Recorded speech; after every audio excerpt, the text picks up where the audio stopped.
அண்ணா பல்கலைக்கழக மறுமதிப்பீடு குறித்த கூடுதல் விவரங்களை வழங்குவதற்காக நமது செய்தியாளர் அபிநயா இணைப்பில் இருக்கிறார். அவரிடம் தகவல்களை கேட்டு பெறலாம். அபிநயா, அண்ணா பல்கலைக்கழகத்தில் மறுமதிப்பீட்டுக்கான நடைமுறை என்ன, விரிவாக சொல்லுங்க. இந்த மறுமதிப்பீடு என்பது விடைத்தாளில் சந்தேகம் இருக்கும் மாணவர்கள் அதற்காக விடைத்தாளை கேட்டு விண்ணப்பிக்கலாம்.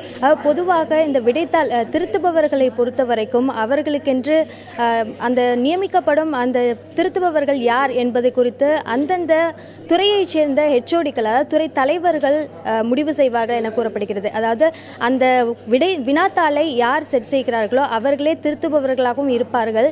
அப்படி இருக்கும் பட்சத்தில் தான் அது குறித்த அறிதல் முழுவதுமாக இருக்கும் என்ற காரணத்தினால் இப்படியான ஒரு நடைமுறை பின்பற்றப்படுவதாக அண்ணா பல்கலைக்கழகம் தரப்பில் தெரிவிக்கப்படுகிறது. அதனைத் தொடர்ந்து, அதாவது மாணவர்கள் அதற்கு பிறகு திருத்தி முடிவுகள் வெளியான பிறகு அந்த சந்தேகம் இருந்தால் அவர்கள் விடைத்தாளுக்காக விண்ணப்பிக்கலாம். 2013ஆம் ஆண்டு வரை விடைத்தாளை கேட்காமலேயே நேரடியாக மறுமதிப்பீட்டிற்கு மாணவர்கள் விண்ணப்பிக்கலாம் என்ற ஒரு விதி இருந்தது. ஆனால் 2013க்கு பிறகு அது மாற்றப்பட்டிருக்கிறது. இதன் காரணமாக மாணவர்கள் முதலில் மறுமதிப்பீடு செய்ய வேண்டும் என்றால் கட்டாயமாக அவர்களுடைய விடைத்தாள் நகலை பெற்று அதனை சரிபார்த்து விட்டு வேண்டுமென்றால் அதற்கு பிறகு மறுமதிப்பீட்டிற்கு விண்ணப்பிக்கலாம் என்ற ஒரு விதி கொண்டு வரப்பட்டிருக்கிறது. இதன் காரணமாக முதலில் விடைத்தாள் நகல் பெறுவதற்கு 300 ரூபாய் செலுத்த வேண்டியிருக்கிறது. மீண்டும் அதற்கு பிறகு 400 ரூபாய் செலுத்த வேண்டியிருக்கிறது மறுமதிப்பீட்டிற்கு. இது இரட்டிப்பாகிறது என்று மாணவர்கள் தெரிவிக்கின்றனர். ஆனால் பல்கலைக்கழக தரப்பில் தெரிவிக்கப்படுவது என்னவென்றால் மறுமதிப்பீட்டில் மாற்றம் இருக்குமா இருக்காதா என்ற ஒரு சந்தேகத்தோடையே மாணவர்கள் நேரடியாக மறுமதிப்பீட்டிற்கு விண்ணப்பிக்கக்கூடிய ஒரு சூழல் தவிர்ப்பதற்காக இந்த முறை கொண்டு வரப்பட்டிருப்பதாக தெரிவித்திருக்கிறார். தொடர்ந்து இது குறித்து விளக்கம் அளிப்பதற்காக அண்ணா பல்கலைக்கழக தேர்வு கட்டுப்பாட்டாளர் உமா இணைந்திருக்கிறார். அவரிடம் பேசலாம். வணக்கம் அம்மா. இந்த மாணவர்கள் தேவையில்லாமல் இந்த மறுமதிப்பீட்டிற்காக நிர்பந்திக்கப்படுகிறோமோ என்ற ஒரு புகாரை எழுப்புகின்றனர். இது குறித்து உங்களுடைய விளக்கம் என்ன?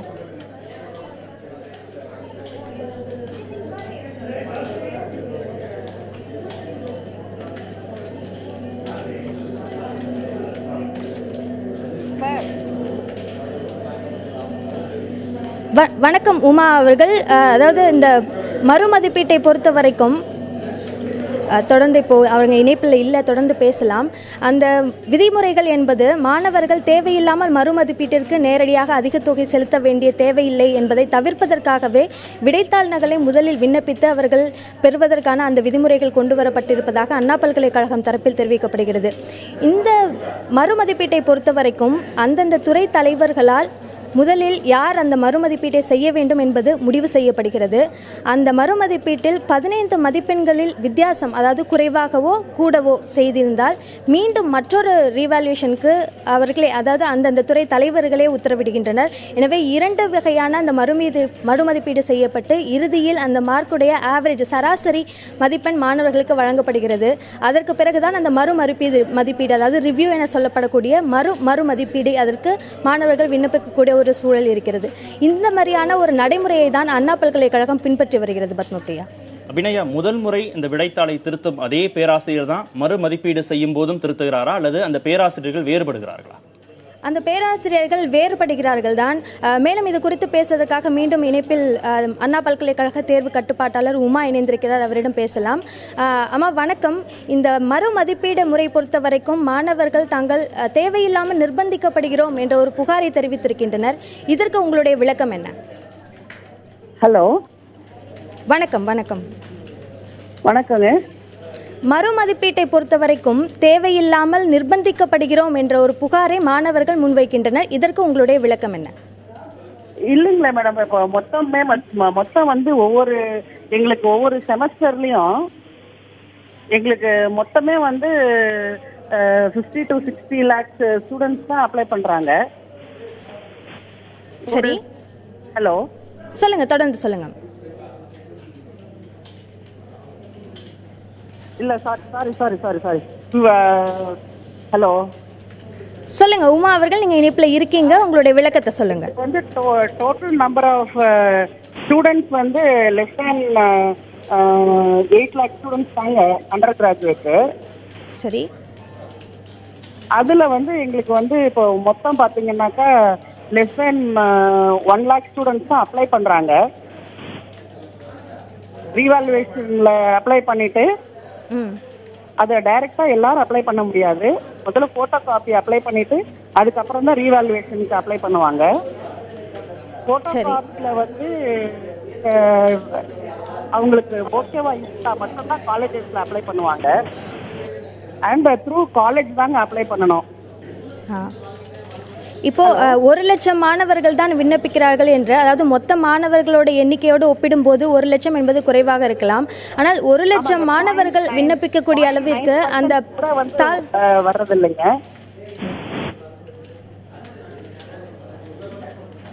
ஹலோ, சொல்லுங்க தொடர்ந்து சொல்லுங்க. ஸோ லெஸ் தென் இப்போ நமக்கு ரீவேல்யூவேஷனுக்குன்னு போடுறவங்க பார்த்தீங்கன்னா லெஸ் தென் 50,000 தான் அப்ளை பண்ணுறாங்கங்க. மொத்தம் 12 லட்சம் ஸ்டூடெண்ட்ஸில் 12 லட்சம் ஸ்டூடெண்ட்ஸ் 50,000 ஸ்டூடெண்ட்ஸ் கம்மியாக தாங்க அப்ளை பண்ணுறாங்க. ஸோ அதனால வந்து அது நீங்கள் சொல்கிற அமௌண்ட் எல்லாம் வந்து ரீவேல்யூவேஷன்லையோ இல்லை வேல்யூவேஷன்லையோ கிடையாதுங்க. இது அதாவது அண்ணா பல்கலைக்கழகம் தகவல் உரிமை சட்டத்தின்படி அண்ணா பல்கலைக்கழகமே அளித்த தகவல் தான் இது. அதற்கான ஆவணங்கள் அனைத்தும் கையில் இருக்கிறது. அதன் மூலமாகத்தான் இந்த கேள்வியை உங்களிடம் முன்வைக்கிறோம். ஹலோ, அதாவது கடந்த 4 ஆண்டுகளில் இந்த தொகை கிடைத்திருக்கிறது என்ற தகவல் உரிமை சட்டத்தின் மூலம் அண்ணா பல்கலைக்கழகமே அளித்திருக்கிறது. அதன் அடிப்படையில் தான் இந்த கேள்வியை முன்வைக்கிறோம். ஆமாங்க மேடம். நாங்கள் வந்து இப்போ நம்ம நம்பர் ஆஃப் ஸ்டூடெண்ட் ஸ்ட்ரெங்தே நம்மளோட அட்மிஷனே அவ்வளோதானுங்களே. அண்டர் கிராஜுவேஷன்ல வந்து ஸ்டூடெண்ட் ஸ்ட்ரெங்தே வந்து 1.5 lakhs தாங்க பர் இயர்.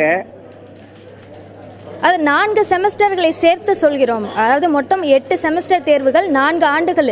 அதாவது நவம்பர் டிசம்பர் மாத பருவத் தேர்விலிருந்து 2016 ஏப்ரல் மே பருவத் தேர்வு வரை இருக்கக்கூடிய அந்த தகவல் சொல்கிறோம்.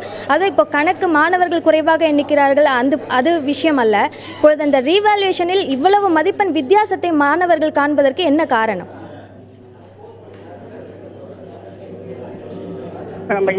ஹலோ,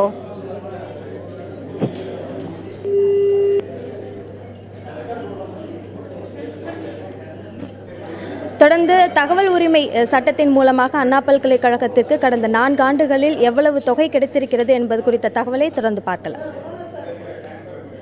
2012ஆம் ஆண்டு நவம்பர் டிசம்பர் பருவத் தேர்வு முதல் 2016ஆம் ஆண்டு ஏப்ரல் மே பருவத் தேர்வு வரை நடைபெற்ற 8 பருவத் தேர்வுகளில் விடைத்தாள் மதிப்பெண்ணில் சந்தேகமடைந்து 10,27,068 மாணவர்கள் விடைத்தாள் நகலுக்காக விண்ணப்பித்துள்ளனர். 16,92,007 தாள்கள் மாணவர்களால் கோரப்பட்டுள்ளன. இதன் மூலம் 54,01,70,100 ரூபாய் வருவாய் கிடைத்துள்ளது. இதேபோல் மறுமதிப்பீட்டிற்கு 11,64,409 மாணவர்கள் 17,90,670 தாள்களுக்காக விண்ணப்பித்துள்ளனர். இதன் மூலம் 71,62,68,000 ரூபாய் வருவாய் கிடைத்துள்ளது. இதேபோல மறுமதிப்பீட்டிற்காக 22,930 தாள்களுக்காக 19,793 பேர் விண்ணப்பித்துள்ளனர். இதனால் 6,87,98,000 ரூபாய் வருவாய் கிடைத்துள்ளது. 4 கல்வியாண்டுகளில் 8 பருவத் தேர்வுகளால் மறுமதிப்பீடு நடைமுறை மூலம் அண்ணா பல்கலைக்கழகத்திற்கு கிடைத்த தொகை 132,64,23,100 ரூபாயாகும். புதிய தலைமுறைக்காக செய்தியாளர் அபிநயா. தகவல் உரிமை சட்டத்தின்படி நமக்கு கிடைத்திருக்கும் அந்த தகவலின் அடிப்படையில் கார்த்தி நடராஜன் என்ற முன்னாள் மாணவர் விண்ணப்பித்த அந்த தகவல் உரிமை சட்டத்தின் மூலம் நமக்கு கிடைத்திருக்கும் அந்த தகவலின் அடிப்படையிலான விவரங்களைத்தான் பார்த்தோம். இந்த தகவலின் அடிப்படையில் அண்ணா பல்கலைக்கழகத்திற்கு கடந்த 8 பருவத் தேர்வுகளின் மூலமாக 133 கோடி ரூபாய் கிடைத்திருக்கிறது.